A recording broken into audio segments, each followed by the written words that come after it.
This episode is brought to you by my friend Rebecca Waltzer, a financial expert who can help you protect your wealth. Book your free call with her team by going to friendofdinesh.com. That's friendofdinesh.com. Coming up, I'll draw on my long experience with Fox to try to provide some insight into the strange and untimely departure of Tucker Carlson. Also to ask what's next for Tucker. Andrew Breitbart famously said politics is downstream from culture. I want to show that culture is also downstream from politics. And Karoline Leavitt, spokeswoman for MAGA Inc., joins me. We're going to talk about how the GOP can reach young people. Hey, if you're watching on Rumble or listening on Apple, Google, or Spotify, please hit the subscribe button. I'd appreciate it. This is the Dinesh D'Souza Show. Happy birthday. Happy birthday to me. Here we go.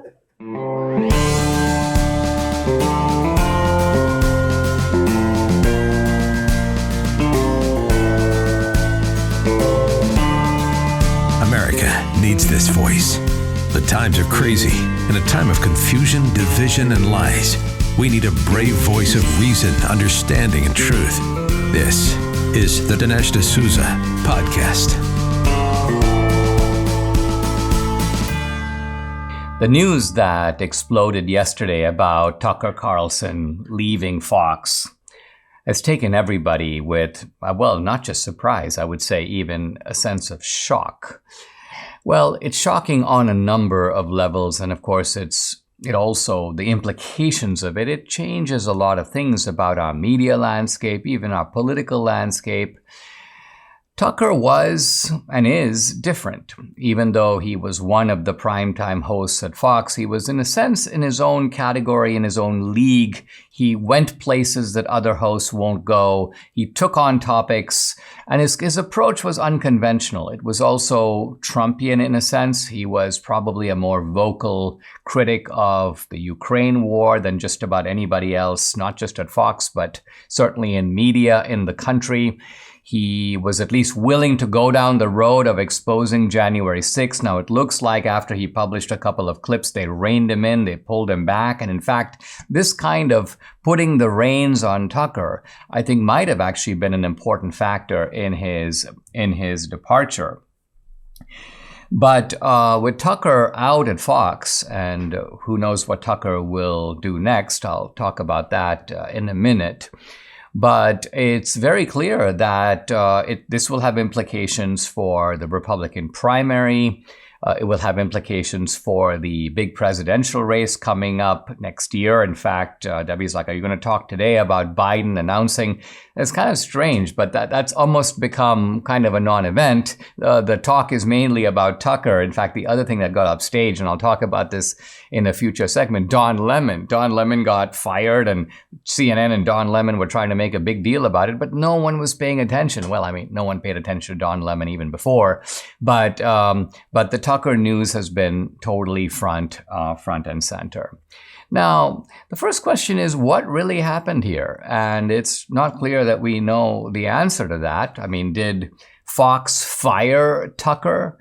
Or did Tucker get disgusted and kind of walk out at Fox?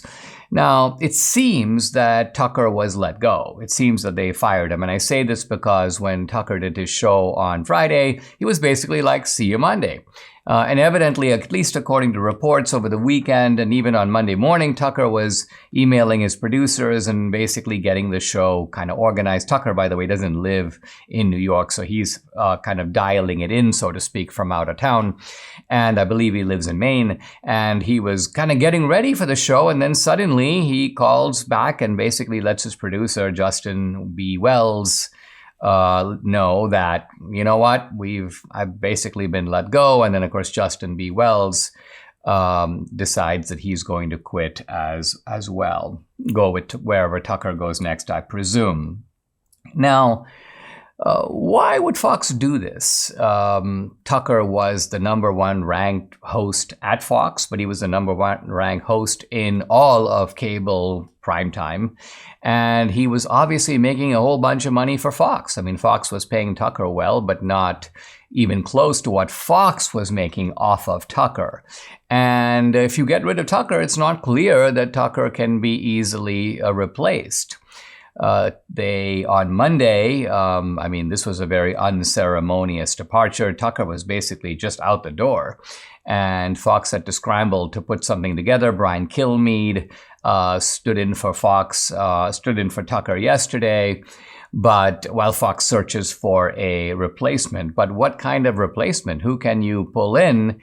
There are a lot of people, I have to say, and we would see this, Debbie and I, in social life. We'd run into people who'd be like, I gotta watch Tucker, or I watch Fox mainly for Tucker. So Tucker was clearly, in that sense, a draw. At a time when Fox has been having troubles, at a time when Fox seems very unsteady at the wheel, at a time when a lot of conservatives and a lot of MAGA people distrust Fox. In fact, they don't really see a reason. They feel like Fox coddles them and pushes them along and then stabs them in the back, and then coddles them and pampers them and appeals to them and then stabs them in the back. So there's a feeling of real, some of it is sublimated rage, and some of it is just a kind of wariness. Like, I'm watching Fox, but I don't know if I'm really getting the full scoop. Who's really running this place? There's a lot of distrust. Murdoch, by the way, his sons are known to be more liberal than he is. Now, James Murdoch, one of the sons, is a real leftist and is married to someone even more left-wing than he is. If that guy were running Fox, Fox would basically be worse than MSNBC. I don't think he is running Fox. It's the other brother, Lachlan Murdoch. But Lachlan Murdoch is also more of a guy who wants to be liked. He wants Fox to be more mainstream. He wants to attract more mainstream advertising. And so I return to my question, why would a company let go of its most valuable property? Even looked at it in purely crass terms, even putting aside ideology, why would they want to let Tucker go? And here there are a number of sort of competing theories and competing explanations. One is that it was the fallout over the Dominion suit. One variation of that is that Dominion basically took less money in its deal with Fox in the kind of settlement on the condition that Fox makes some changes in its lineup. I don't know if that's true, but that's, again, a theory. So when we come back, I'll talk about some more theories, more on Tucker, more on Don Lemon in the next segment. Debbie and I started taking Relief Factor a couple of years ago. The difference we've seen in our joints, nothing short of amazing. Aches and pains are totally gone thanks to this 100% drug-free solution called Relief Factor. How does it work? Relief Factor supports your body's fight against inflammation that's the source of aches and pains. The vast majority of people who try Relief Factor love it. They order more. They become regular customers because it works for them. Debbie's a true believer. She can now do exercises that for a long time she wasn't able to do. So Relief Factor has been a big game changer for her aunt, other members of her family, Mike here in the studio, and for many other people. You too can benefit. Try it for yourself.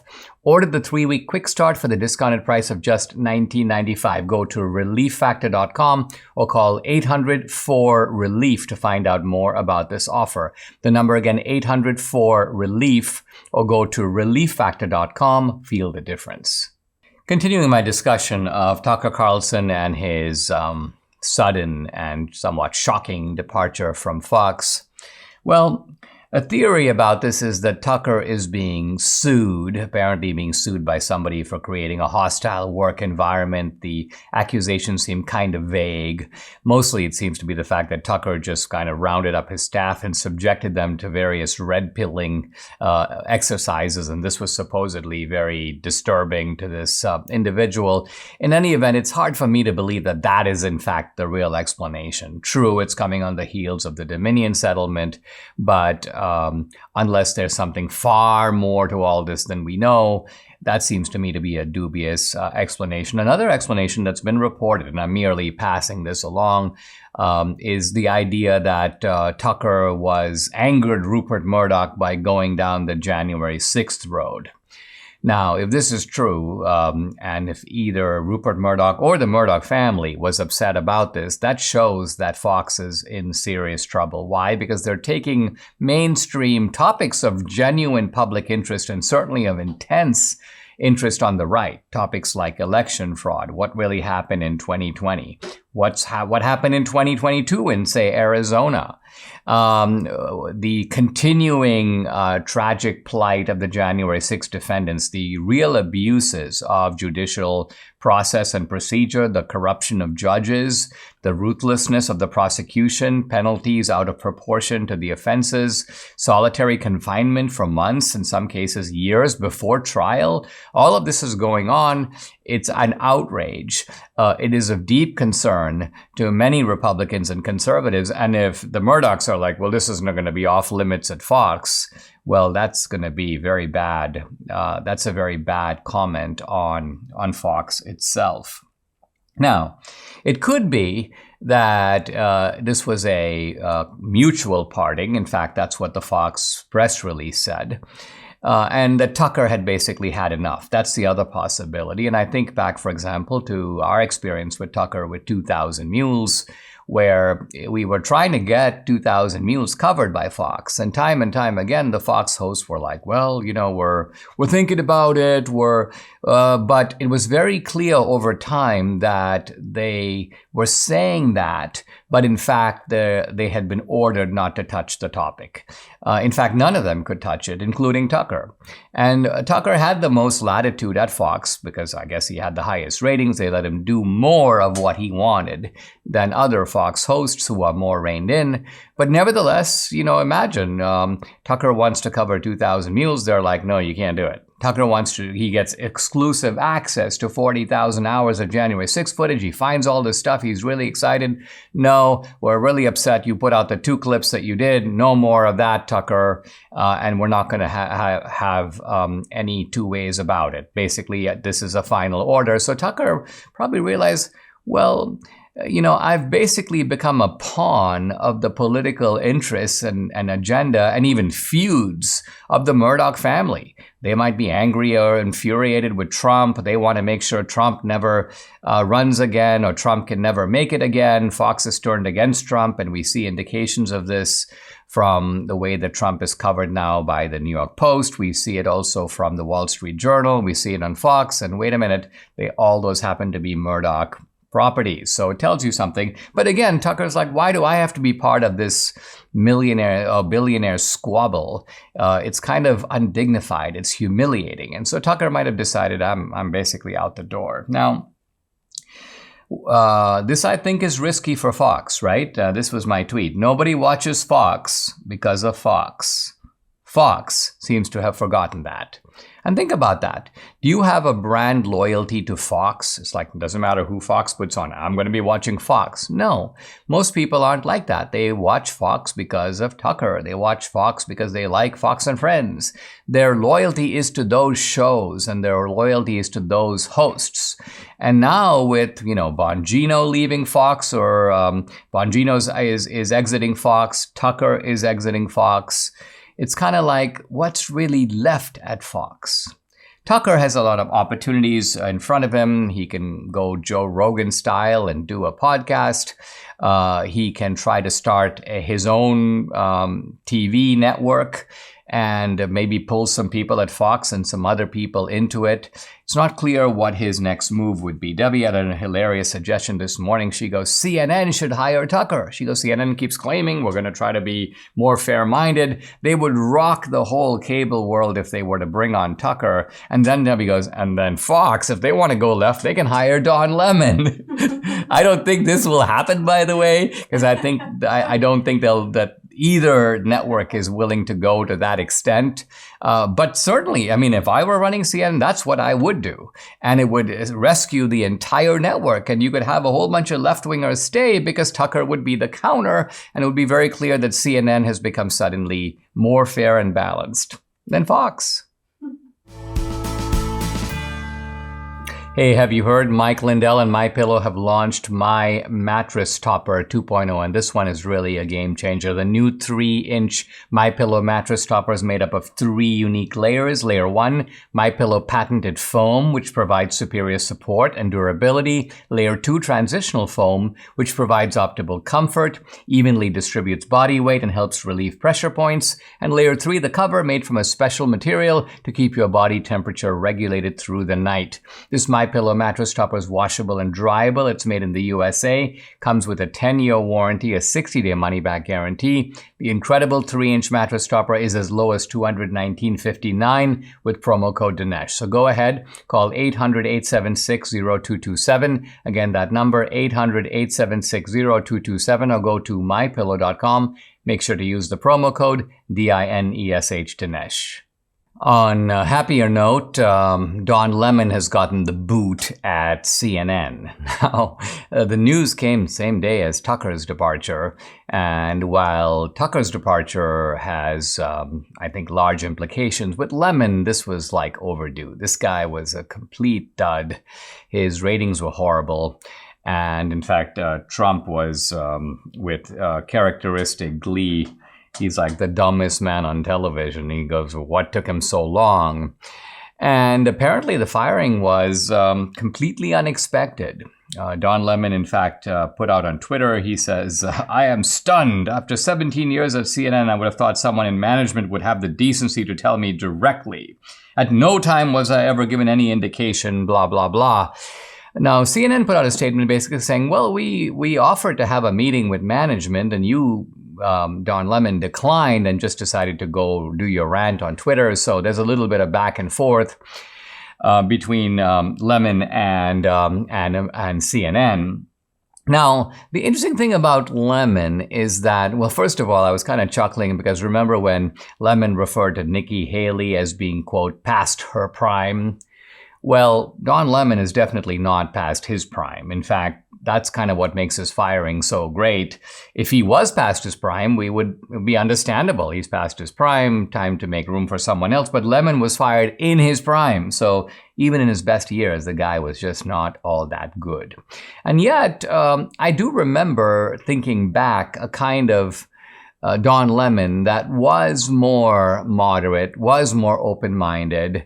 And I guess it reflected CNN at the time. In fact, I've been on with Don Lemon multiple times in the old CNN. Lemon was on the left, but he was willing to ask questions, engage in discussion. He didn't start shouting and screaming right away. But then CNN veered to the left, and it seems like Don Lemon was like, I better move to the left too, because that's going to give me the inside track at CNN. So my guess is a kind of opportunism with Don Lemon. He moved left in order to keep a pace with CNN, but he didn't count on the fact that CNN would start sinking in the ratings, and a new boss would come in, Chris Licht, and Chris Licht would be like, I need to fix this. And one way to fix this is we have to tack a little bit more toward the center, and you got this left-wing maniac, Don Lemon. He's not the only left-wing maniac, but at least he comes across as more obviously left. Jake Tapper's left. Wolf Blitzer is left. Alison Camerata's left. But they camouflage it a little bit more. Wolf Blitzer, puts on the sort of as if he's merely reporting what's going on. Jake Tapper, pretends to be some sort of a public intellectual, which he's far from, but nevertheless, there's at least the pretense. And so they decide that Lemon is a bit now out of sync with the current trajectory of CNN. So I guess my point is that opportunism doesn't always pay. If Lemon made this pivot left to appeal to CNN, well, that very pivot can then end up costing you your job. So where is CNN going with all this? It seems to me that they would be so much better to take decisive action. I've said this before in the podcast. Just fire everybody, clean the whole place out, reconstruct the network. Now, I mentioned in an earlier segment, hire a prominent conservative, and there happens to be one, Tucker Carlson, who's available. I don't know if CNN could afford him. He was paid a lot of money at Fox, and it could be that CNN just doesn't have, with its current ratings, its current ad revenue, they just don't have the cash. But of course, it would be an investment in CNN picking up in its ratings, picking up in its ad revenues, and it would be the kind of imaginative move. Now, the reason I don't think CNN will do it is CNN is like these woke corporations. They can probably improve their bottom line. They can improve their fortunes if they were less woke. but they can't make themselves do it. And I think it's partly because they are too beholden both to the culture, to the approval of the culture. And by the culture here, I mean the mainstream media. I mean the ones who set the kind of cultural tone, the ones who define what's cool and uncool. But also they cannot withstand their own staff. And I don't just mean the CNN hosts. I also mean the interns, I mean the young people who come into CNN, I mean the young producers. Half of these people are gay, a lot of them are on the left. And so the whole mood is, oh my gosh, you're hiring Tucker Carlson. We can't do that. So CNN just doesn't know how to cope with that kind. Publishing houses don't either. Corporations don't. And so they end up succumbing to this kind of pressure, and it ends up costing their own bottom line. From a business point of view, it doesn't make a whole lot of sense, but they don't see any other course of action. So my guess is CNN will continue to plod along. They're now minus Don Lemon, and they're better for it. But still, as a network overall, CNN still sucks.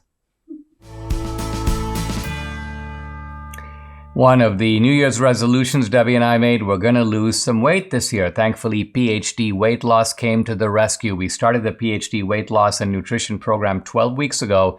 Debbie has already lost over 15 pounds, and I'm now down 23 pounds. Wow. The program is based on science and nutrition. No injections, no pills, no long hours in the gym, no severe calorie restriction, just good, sound, scientifically proven nutrition. It's so simple. They make it easy by providing 80% of your food at no additional cost. They tell you when and what to eat. And guess what? You can do this without ever being hungry. The founder, Dr. Ashley Lucas, has her PhD in chronic disease and sports nutrition. She's a registered dietitian. She helps people lose weight and, most important, maintain that weight loss for life. So if you're ready to take the step of losing weight like Debbie and I have, call PhD Weight Loss and Nutrition. Here's the number, 864-644-1900, or find them online at myphdweightloss.com. The number again to call, 864-644-1900. I want to talk about a slogan that has acquired a certain almost mainstream status on the right. It's a slogan that goes back to Andrew Breitbart. And it is the slogan that politics is downstream from culture. That's the slogan. Politics is downstream from culture. Now, what does this mean? Well, it means that cultural change precedes political change. That cultural change comes first and then causes the political changes that flow from it. And this is intended typically as a kind of admonition or even a critique of the Republican Party and of conservatives who tend to focus a lot on politics. And in fact, this is pretty normal. Typically, when I am raising money for films, I go talk to potential investors. They're used to putting money into campaigns. They're used to giving to candidates, but they're like, what is the purpose of these films? What do these films actually accomplish? And of course, it's very much in my interest to say, politics is downstream from culture. In other words, that if we can shape American culture and American mores and values and American public opinion, then surely the American people will vote for the right candidates and will choose the right policies, and the rest of it will kind of follow. Now, as I say, there's a good deal of evidence going for this, and perhaps the best example I can think of to support the point that politics is downstream from culture is the issue of gay marriage. So the American public, going back, 2 or 3 decades, was by and large pretty ferociously against gay marriage. In fact, gay marriage had only a small sliver of popularity. Even Democratic candidates stayed away from that topic. They would say, we believe marriage is between a man and a woman. I believe Clinton said that. Obama even may have said that as late as 2008. And then things changed. But how did they change? Well, perhaps the earliest assault political assault or cultural assault came from the left. The left began to attack the idea of the traditional family and also to present gay couples and gay marriage in a kind of very positive and a very humorous and a likable way. And really this goes back to Ellen coming out of the closet. Think of all the various sitcoms featuring gay characters in the 80s and 90s. They're always funny. They're always, they make you chuckle. They're just so nice. And by and large, public attitudes began to soften toward the idea of gay marriage. And you also had advocates, by the way, say things like marriage is going to help kind of civilize the gay community. Marriage is going to help domesticate gay relationships and make them less wanton, less promiscuous, and so on. And so you have a cultural shift that comes first. And then suddenly big changes in the sense that the Supreme Court legalizes gay marriage, in fact, declares gay marriage to be a right enshrined in the Constitution. And so states are not even in a position now to make laws that restrict gay marriage. So again, politics, and in this case, politics refers not just to legislation, but also to law as defined by the Supreme Court, rights as confirmed or asserted by the court, is downstream from culture. Cultural change first, and then the laws change subsequently. But, and this is a big but, as I think about this phrase, and as I mentioned, it's frequently bandied about when I talk about films and the impact of films in the culture, there is another side to it. And it's not just another side, it's the opposite side. One could just as easily say that culture is downstream from politics. Politics comes first, which is to say legislation and law and policy and Supreme Court decisions come first, and then public opinion changes in response to that. And here I can give several examples, but I'll start with the example of Brown v. Board of Education. Think of the landmark Supreme Court decision that produced school desegregation. The decision came first.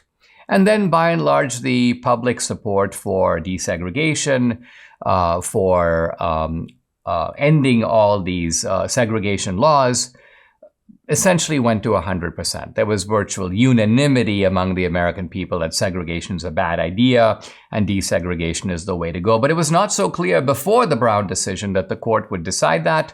The court went first and then public opinion followed. In a strange way, even the gay marriage issue illustrates how culture is downstream from politics. When the Supreme Court asserted gay marriage as essentially a fait accompli, a done deal, a constitutional right, notice what happened. Public resistance to gay marriage essentially became very marginal, became very small. Churches stopped speaking out against it. The center of the culture moved dramatically. So yes, I guess what I'm saying is that cultural shifts produced the Supreme Court decision, and then the Supreme Court decision itself produced a further liberalization, if you will, a further acceptance, a further tolerance, a further I've got no problem with that attitude toward gay marriage. So in summary, what I'm saying is that is it true that politics is downstream from culture? Yes, it is sometimes, maybe even often true, but it is also true, and just as often, that culture is downstream from politics.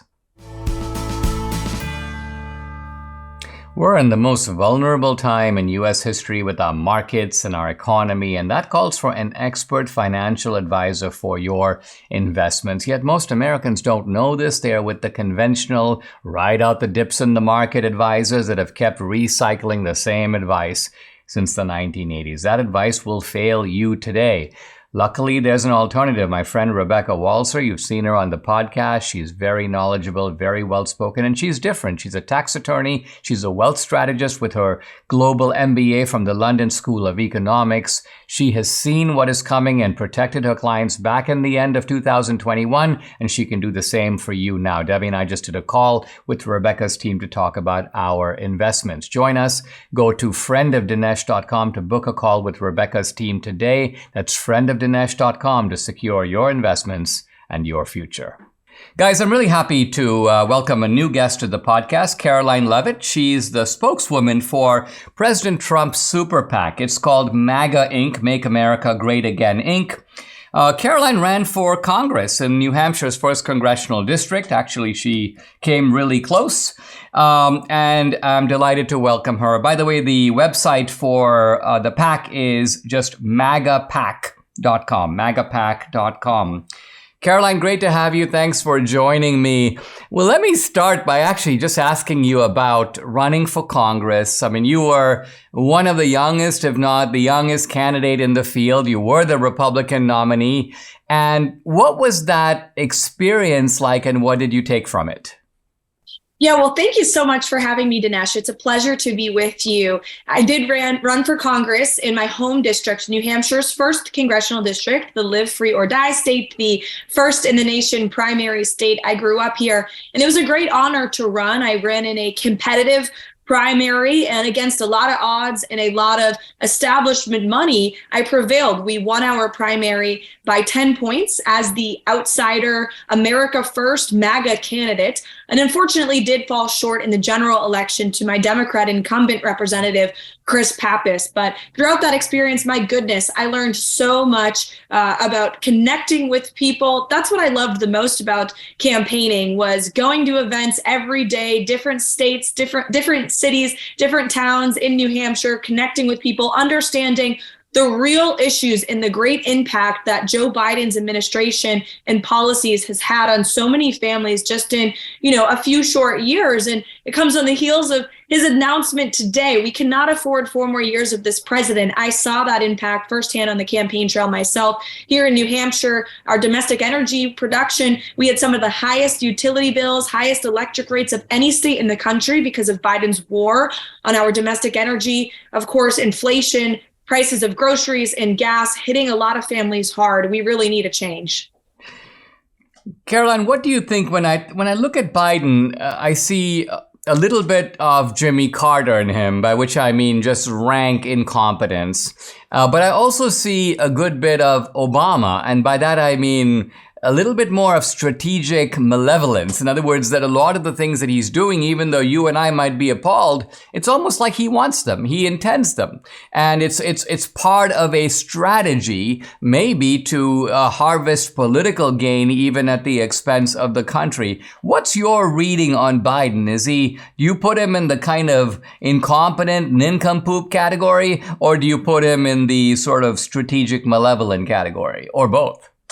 Well, I think a little bit of both. Look, Joe Biden is a career politician. He's been clinging to power, and we know abusing that power to enrich himself and 9 of his family members, as just revealed by the House Oversight Committee. He's a public servant, yet he has a net worth of over $100 million. And we know he's been using his power, again, to enrich himself and his family. So he's a corrupt career politician. But at this moment in time, I believe he's a useful puppet for the far left, for the Marxists, for the globalist order that seeks to have the demise of the United States of America, that wants our country to be just a puppet for the globalist order around the world. I believe all of his policies are purposeful. The wide open border policies are purposeful. Joe Biden could fix this in a minute if he wanted to. We did in the Trump administration. We secured our border. We implemented the Remain in Mexico policy. We decreased mass illegal migration into the United States of America to historic lows. So the playbook is there, but the Democrats are not doing it. Why? Because they want more political power, right? They want these people coming into our country because they want votes. It's the same reason they don't want voter ID. That is a common sense proposal that most Americans on both sides of the aisle agree with, yet the Democrats don't want it. Why? Because they want to continue to win elections. They want to continue to remain in power. And Joe Biden is their puppet to doing that right now. Do you think, Karoline, that if the Biden administration's effect has been so negative, people can see it, people can feel it, they experience it at the gas pump, they see it in inflation and prices, they see it in the diminution of their savings and their accumulated net worth. Are the Democrats still viable as a political party simply because they've got the mechanics down? In other words, they've got a ground game. They know how to get out the vote. They've got 4 million people to text, in New Hampshire to get them out. So Republicans focus, as you and I are doing now, on presenting issues and making our case. But could it be the Democrats are like, we don't care about any of that. We've got a way to get our bodies to the polls or get the absentee ballots in, and the Republicans cannot match us at that level. Is this a problem that you're thinking about and the PAC is thinking about? How are you dealing with this issue? Yes, absolutely. We've seen time and time again, the Democrat regime knows how to chase ballots. They know how to push their voters out to the polls, whether that's really stifling up emotions on issues like abortion come election day, or ballot harvesting, as you've talked about so much, Dinesh, and you've dedicated your life's work to revealing those truths. The Democrats are good at getting people out to vote and putting ballots in the ballot box. Republicans need to get better at that. We need to ensure that Republican elected officials, we voters, are holding them accountable to strengthen our election laws in states across the country. We've seen good strides since the 2020 election, but that work hasn't been enough. I'll give you an example from my home state here in New Hampshire. We have a Republican governor who allegedly wants to run for president, even though he's not even showing up in the polls in his own home state here in New Hampshire. Yet we have same-day voter registration in our state. So people from Massachusetts or Maine can come into New Hampshire, cast a ballot on election day. They have 90 days to prove they're actually a resident here. Well, guess what? That ballot has already been cast and counted. So we need Republican governors to get tough on election integrity. Republicans, Democrats, independents want to see it and fight back ardently against the left's messaging war that we're somehow suppressing the vote. Joe Biden discussed that in his announcement video today as well, saying we're trying to make it more difficult to vote. No, we're trying to make it more difficult to cheat and easier to vote. And that's the difference between the Republicans and the Democrats. And then also, we will continue at MAGA Inc. to hammer away at Biden's abysmal record. There could not be a more clearer contrast between President Trump and President Joe Biden. We had a secure border. Now we have a wide open border. We had a booming economy. Wages were up. Inflation was down. Now we have an abysmal economy. Inflation is up, everything from groceries to gas. We had peace around the world under President Trump. Now we have chaos around the world. The botched Afghanistan withdrawal, Russia invading Ukraine, China encroaching on Taiwan.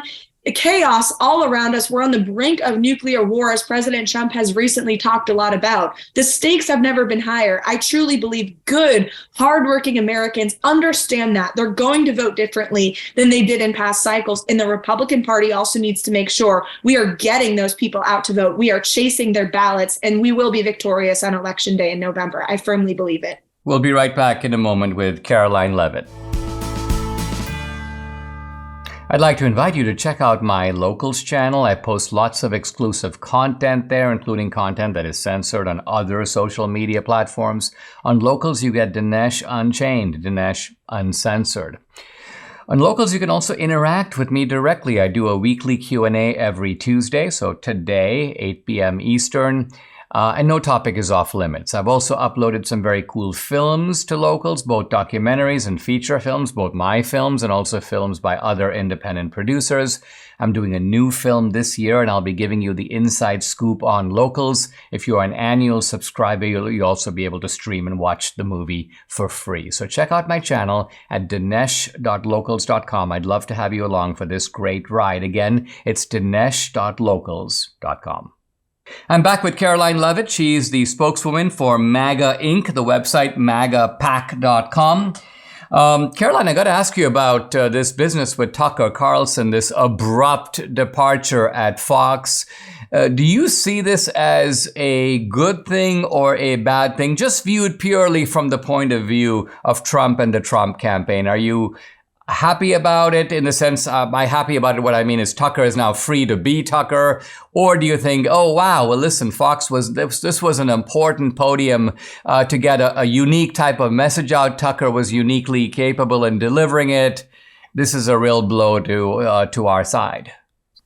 Well, Tucker is unequivocally one of the greatest voices on cable television ever. He was interesting. He's intelligent. He brought different points of views to his millions of audience members every single night. And I believe last night at 8 p.m., there were a lot of very sad and angry Americans when they tuned in and did not see Tucker Carlson enlightening them with his nightly monologue. So I think it's a bad decision for Fox News. I think it will hopefully be good news for Tucker Carlson. We don't know what he'll do next, but he has a very loyal and engaged audience, rightfully so. And I know he'll be successful wherever he goes next.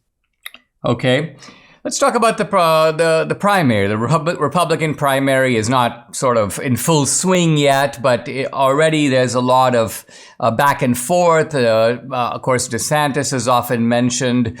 And my question is this, do you think that with regard to DeSantis, is he jumping the gun? I mean, it seems to me, I wonder whether DeSantis would be better to say, listen, this is Trump's time. I'm a young guy. My time will come. I should wait it out to the next time around. I'm just a little worried that an ongoing skirmish Trump-DeSantis ends up really weakening both. What's your take on all this? Is it something, do you fear an ugly Republican primary that will have the effect of demoralizing either Trump supporters or DeSantis supporters and prevent us from having the kind of unified front that we're surely going to need next year? Yeah, I don't think a primary will weaken President Trump. In fact, we've seen the primary is strengthening President Trump. He is surging in the polls in every state from New Hampshire to Iowa to South Carolina. He's even now beating Joe Biden in general election polls as of this week, too. So he is the front runner in the Republican primary, and he will be victorious in the general election. And I think it would be wise for Governor DeSantis to sit this race out, because the more he goes out there and campaigns, it appears the less people like him. His poll numbers drop as he goes from state to state. And it would be better for our party if we could unite around our frontrunner. President Trump has the support of the GOP base. Voters have made their voices clear, right? Poll after poll, state after state, week after week. They know President Trump is the leader that we need on day one. He is the only candidate in this primary race that can walk into the Oval Office on day one after defeating Joe Biden and call Putin and say, hey, this war in Ukraine, we're going to negotiate a deal. We're going to end it. He can call Kim Jong-un and say, hey, you've been taking advantage of us. You've been firing off missiles. No more. President Trump is the only one that can implement and execute effective day one leadership and get our country back on track. Governor DeSantis would be wise to stick this one out and support the president as the president supported him and saved his career back in 2018. It'd be good for him personally to save face, and it would be great for our Republican Party so we can take that fight directly to Joe Biden. Karoline Leavitt, thank you so much for joining me. I really appreciate it. Thank you. In my continuing discussion of Christian apologetics based on my book, What's So Great About Christianity, I am now considering the so-called crimes of religion. I'm going to be comparing them a little later on with the crimes of atheism. But I talked yesterday about the Crusades. Today I'm going to talk about the Inquisition. Now, for a number of centuries, there were horrific images of the Inquisition, torture instruments, people being put on the rack, people being torn apart into pieces, so-called Inquisition trials, which were presented as just horror shows.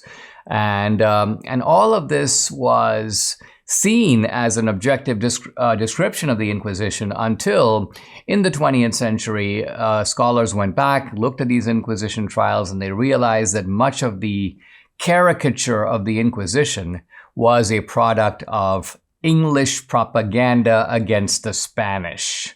This is a very interesting case where you sort of have to look at the historical context. The English were trying to present the Spanish as narrow-minded, superstitious, Catholic, and then prone to committing all these historical crimes, while the English were, after all, lovers of freedom.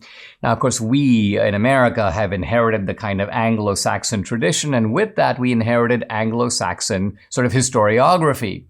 And included in that was a biased, biased is kind of putting it mildly, Today in historical scholarship, the English descriptions of the Inquisition are called the Black Legend. The Black Legend, why? Because it's a legend blackening the image of Spain by presenting Spain as the country that did this horrible crime, the Inquisition. Now, scholars have taken a closer look at Inquisition trials, as I said. Henry Kamen's book, which came out about the middle of the 20th century, about maybe the 1960s, it was called The Spanish Inquisition, A Historical Revision. And that's a very telling title because, of course, Kamen is doing a lot of revising. He himself had been educated to think X, but the truth is Y. And the whole book is full of this kind of reorienting of our understanding of the Inquisition. In fact, one of his chapters is called Inventing the Inquisition. Not to say that there wasn't an Inquisition, but our idea of it is a sort of invention. He means that much of the scholarship about the Inquisition over many centuries is essentially made up. It's invented, and it's invented for political and propagandistic purposes. Now, Kamen begins by making an important point. The Inquisition was, he says, only for Christians. It only had authority over Christians. And this is important because even today, the myth persists that the Inquisition was some kind of a systematic pogrom against the Jews. The Inquisition was trying to force Jews to convert to Christianity. Not true at all. In fact, the Spanish rulers, Ferdinand and Isabella, Ferdinand of Aragon, Isabel of Castile, had actually passed a law that said that if you were Jewish, you could be Jewish, but you could be Jewish somewhere else other than in Spain. You kind of had to leave. Or you had the option of converting, if you wanted to Christianity, and then you could stay. Now, many, many Jews did leave, but there were quite a few Jews who decided to convert. And so in converting, they were called conversos, obviously, because of the fact that they converted. They now came under the authority of the Inquisition. Why? Because they were, at least purportedly, Christians. And so the Inquisition did sometimes get reports, in fact, reports sometimes made by other Jews who were angry that their fellow neighbors and so on had converted. They would report them to the Inquisition and say, this guy's not really Christian. He pretends to be a Christian, but in secret he's doing Jewish practices and so on. So the Inquisition would look at these, you may say, fake Christians, because the Inquisition was really about heresy. It was departing from the established truths or the declared truths of the Catholic Church. And in fact, the chief inquisitor, Tomas Torquemada, Henry Kamen points out something I didn't know, actually had Jewish ancestry. Inquisition trials, according to Kamen, were fairer and more lenient than their secular counterparts, not just in Spain, but also across Europe. Very often, if you were convicted by the Inquisition, your penalty was some form of penance. You'd have to do a fast or make a pilgrimage, or what we would today call community service. I know all about that. And here's an interesting question. How many people were executed for heresy by the Inquisition? Millions? No. Hundreds of thousands? No. Actually, Kamen estimates around 2,000. Other contemporary historians make estimates of between 1,500 and 4,000. Now, of course, any death is tragic, but we got to remember that these 2,000 deaths, occurred over a period of 350 years. If you do the math, it's about 6 guys a year. So all of this is a way of saying, again, not that there wasn't an Inquisition, not that there weren't cases that were adjudicated unjustly, but the whole thing is preposterously and ridiculously overblown. If this is the kind of the worst you can do in documenting the crimes of religion, you haven't done very much indeed. Subscribe to the Dinesh D'Souza podcast on Apple, Google, and Spotify, or watch on Rumble, YouTube, and SalemNow.com.